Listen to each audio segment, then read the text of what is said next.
sendiri? Begini, kemarin secara resmi Demokrat memberikan tanggapannya karena jadi liar isunya yang seolah-olah Partai Biru, yang mendalangi ini. Kami tegaskan nggak ada urusan kami dengan kasus ijazah palsu ini, apalagi dikait-kaitkan agenda politik di balik ini. Ini fitnah besar ini. Ini kami tolak. Sama sekali tidak ada keterlibatan Partai Demokrat dan kami semua kadernya terhadap itu.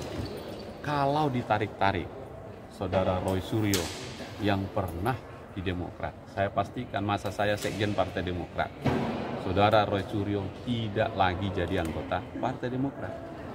Waktu itu sudah berakhir hubungannya. Jadi tidak ada hubungan Roy Suryo dengan Partai Demokrat. Sama sekali tidak ada.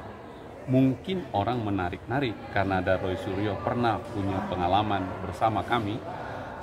Saya tegaskan sekali lagi, saya sekjen Partai Demokrat waktu itu dan memastikan di era saya Roy Suryo bukan lagi anggota Partai Demokrat. Karena itu tidak ada hubungan antara apa yang dilakukan Roy Suryo dengan Partai Demokrat. Sama sekali tidak ada. Itu tanggung jawab pribadi dia. Partai Demokrat sama sekali tidak terlibat dan tidak ingin melibatkan diri soal kasus ijazah palsu. Berarti kalau isu yang Partai Biru itu tuh udah masuk juga ya ke Demokrat ya Pak? Soal yang kabar liar itu. Kami mendengar itu sehingga karena sudah liar, kami meminta kemarin Ketua Umum juga Mas Ahaye juga memerintahkan Mbak Komstra kami untuk menjelaskan itu. Nah karena ini teman-teman nanya langsung, saya jawab langsung karena kalau kaitannya Roy Suryo dengan Partai Biru, waktu itu saya sekjennya.